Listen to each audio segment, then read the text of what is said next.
Yoram anak Ahab menjadi raja di Samaria atas Israel dalam tahun ke-18 zaman Yosafat, raja Yehuda, dan ia memerintah 12 tahun lamanya. Ia melakukan apa yang jahat di mata Tuhan, tetapi bukan seperti ayahnya dan seperti ibunya. Ia menjauhkan tugu berhala Baal yang didirikan ayahnya. Namun demikian, ia masih berpaut kepada dosa Yerobeam bin Nebat yang mengakibatkan orang Israel berdosa pula. Ia tidak menjauhinya. Mesa, raja Moab, adalah seorang peternak domba. Sebagai upeti, ia membayar kepada raja Israel 100.000 anak domba dan bulu dari 100.000 domba jantan. Tetapi segera sesudah Ahab mati, memberontaklah Raja Moab terhadap Raja Israel. Keluarlah Raja Yoram pada waktu itu dari Samaria, lalu ia memeriksa barisan seluruh orang Israel. Selanjutnya ia menyuruh orang kepada Yosafat, Raja Yehuda, dengan pesan, Raja Moab telah memberontak terhadap aku. Maukah engkau bersama-sama aku berperang melawan Moab? Jawabnya, Aku akan maju. Kita sama-sama, aku dan engkau, rakyatku dan rakyatmu, kudaku dan kudamu. Lagi ia bertanya, Melalui jalan manakah kita akan maju? Jawabnya, Melalui padang gurun Edom. maka berjalanlah Raja Israel dan Raja Yehuda dan Raja Edom. Tetapi sesudah mereka berkeliling 7 hari perjalanan jauhnya, maka tidak terdapat air untuk tentara dan untuk hewan yang mengikuti mereka. Lalu berkatalah Raja Israel, Wahai, Tuhan telah memanggil ketiga raja ini untuk menyerahkan mereka ke dalam tangan Moab. Tetapi bertanyalah Yosafat, Tidak adakah di sini seorang nabi Tuhan, supaya dengan perantaranya kita meminta petunjuk Tuhan? Lalu salah seorang pegawai Raja Israel menjawab, katanya, Di sini ada Elisa bin Safat, yang dahulu melayani Elia. Berkatalah Yosafat, Memang padanya ada firman Tuhan. sesudah itu pergilah Raja Israel dan Yosafat dan Raja Edom kepada Elisa. Tetapi berkatalah Elisa kepada Raja Israel, Apakah urusanku dengan engkau? Pergilah kepada para nabi ayahmu dan kepada para nabi ibumu. Jawab Raja Israel kepadanya, Jangan begitu, sebab Tuhan memanggil ketiga raja ini untuk menyerahkan mereka ke dalam tangan orang Moab.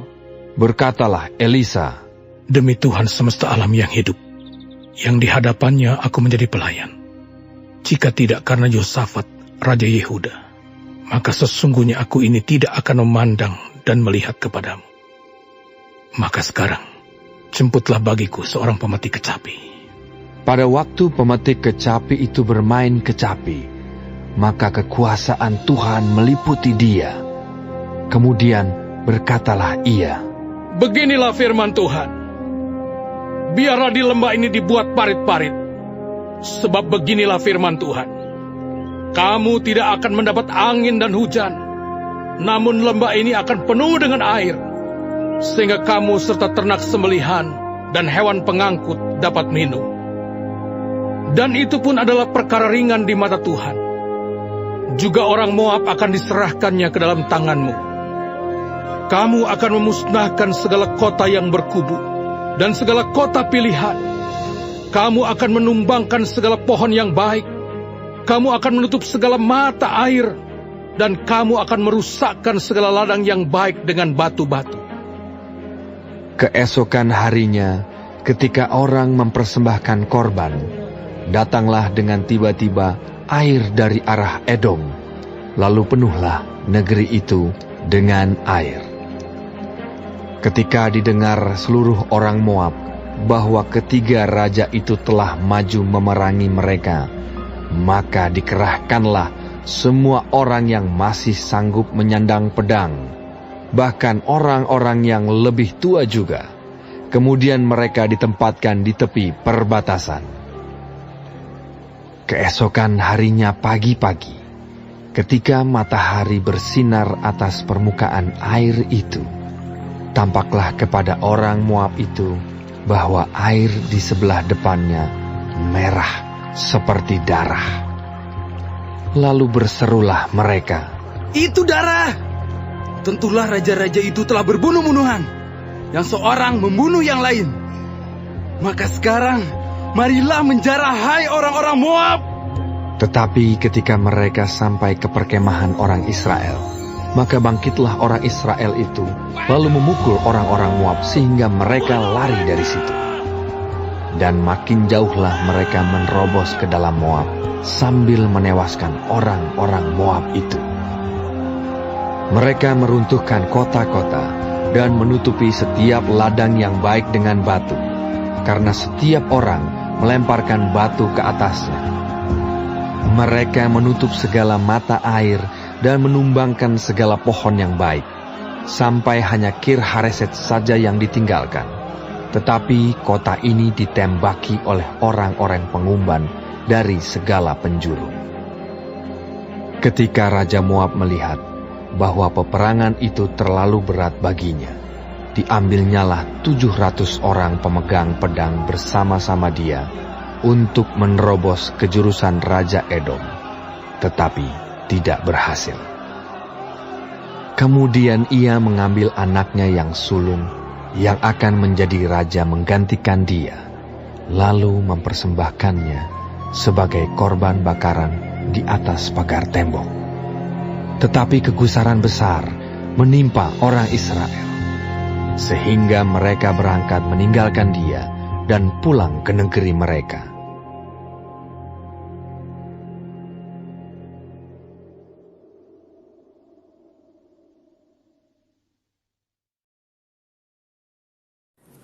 Shalom saudara-saudaraku yang kekasih di dalam Tuhan Yesus. Puji Tuhan, hari ini kita masih diberi kesempatan hidup dan mempelajari firman Tuhan dari kitab 2 Raja-Raja pasal ketiga. Tuhan Yesus memberkati. Raja Israel Yoram adalah anak Ahab.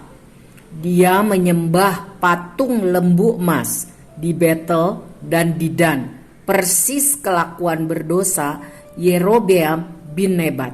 Tercatat di 1 Raja-Raja 12 ayat 25 sampai 33. Yoram, Raja Israel itu tidak mau bertobat, tidak mau menyembah Tuhan Allah Israel saja. Yoram memilih bergantung pada manusia, yaitu sekutunya Raja Yehuda dan Raja Edom, dibandingkan bergantung penuh mohon petunjuk kepada Tuhan Allah Israel. Tetapi saudara, setelah mengalami keadaan yang sangat sulit dan terdesak kehausan di padang gurun Edom, baru Yoram mencari petunjuk Tuhan. Yoram hidup di dalam dosa karena selalu mengendalikan diri dengan hikmatnya. Sebaliknya, Raja Yehuda Yosafat tidak seperti itu. Ia percaya kepada Tuhan, walaupun ia mau bersekutu dengan Yoram, orang yang tidak beriman. Melalui perantaraan Nabi Elisa, hamba Tuhan yang setia dan taat itu, mereka meminta pertolongan dari Tuhan. Elisa meneladani sikap hidup yang benar. Ia pertama-tama mencari petunjuk Tuhan lebih dahulu untuk menyelesaikan perkara tersebut. Elisa memuji-muji Tuhan, menyembah Tuhan, dan berdoa syafaat. Maka keputusan Tuhan keluar. Allah Israel berkenan memberikan kemenangan bagi maksud Yoram dan Yosafat untuk menyerang Moab. Jadi tidak ada yang sulit bagi Tuhan, sebab Ia Maha Kuasa. Orang-orang Moab akan menyerah kalah. Ini membuktikan bahwa Tuhan Allah Israel lebih berkuasa dari apapun dan siapapun. lebih berkuasa dari dewa-dewa, Allah-Allah palsu yang mati dan tak berdaya. Tuhan memberikan mereka cukup air sehingga mereka kuat dan segar kembali. Sebab itu percayalah kepada Tuhan dengan segenap hati. Mari taati firman-Nya dengan sungguh-sungguh. Mari berusaha hidup berkenan di hati Tuhan setiap hari, agar kasih karunia Tuhan selalu beserta kita, dan hidup kita hidup bagi kemuliaan nama Tuhan. Amin. Tuhan Yesus memberkati.